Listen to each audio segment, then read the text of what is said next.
Tumeweza kukutana hapa ili tuweze kushiriki mafunzo haya muhimu ya mikopo ya 10%. Waheshimiwa madiwani, kama ambavyo tunavyofahamu, mikopo hii ya 10% ni mikopo muhimu sana kwa ajili ya maendeleo ya wananchi katika halmashauri yetu ya Kisarawe na nchi nzima kwa ujumla. Lakini tunafahamu kwamba mikopo hii ilizuiliwa kwa muda ilipofika mwaka 2022-2023 kutokana na changamoto kadhaa ambazo zilionekana, ambapo ilipelekea mamlaka kubwa kuona kuna haja ya kufunga kwanza utoaji wa mikopo hii ili kuweza kufanya maboresho.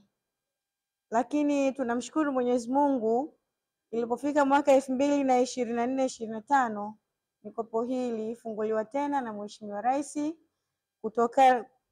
kupitia kanuni mpya ya mwaka 2024 na mwongozo ambao ndio unatumika kwa ajili ya utoaji wa mikopo hadi hivi sasa.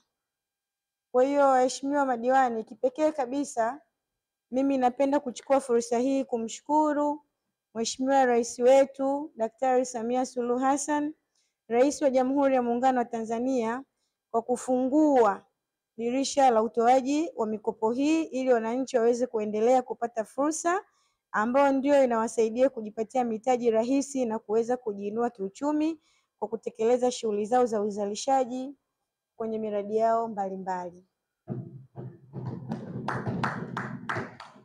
Lakini pia napenda kumpongeza mkurugenzi wetu wa halmashauri hii ya wilaya ya Kisarawe kwa kuendelea kutenga fedha hizi za mikopo ya 10% kutoka kwenye mapato yao ambayo wamekuwa wakiyakusanya kila siku. Mwenyezi Mungu ambariki sana kwa hilo analoendelea kufanya, kwani ni kutekeleza maelekezo ambayo Mheshimiwa Rais ameyatoa. Hongera kwake sana mkurugenzi pamoja na timu ambayo inamsaidia. Lakini kipekee pia napenda niwashukuru na kuwapongezeni nyinyi waheshimiwa madiwani wa wilaya hii ya Kisarawe kwa kuendelea kusimamia vyema shughuli mbalimbali zinazoendelea ndani ya wilaya hii, ikiwemo miradi mbalimbali ya maendeleo na mambo mengine yote yanayofanyika ndani ya wilaya hii, kwa kuwaonyesha ushirikiano mkubwa viongozi wetu wa wilaya ikiwemo Mheshimiwa Mkuu wa Wilaya, lakini kwa kumuonyesha ushirikiano mkubwa mkurugenzi wetu. Tunaamini kutokana na usimamizi wenu huo ndipo mambo haya yanakwenda vizuri ndani ya wilaya yetu hii ya Kisarawe.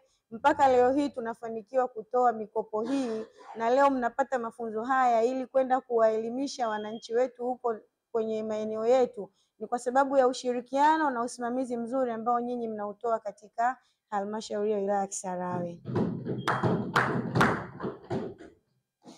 Waheshimiwa madiwani, napenda kuwaomba na kuwasihi tusikilize kwa makini sana mafunzo haya, na pale ambapo tunahisi hatujaelewa tusisite kuuliza ili tuweze kupatiwa ufafanuzi, kwani mafunzo haya tunaamini ni muhimu sana na yatatusaidia sisi na wale ambao wamepata mikopo hii.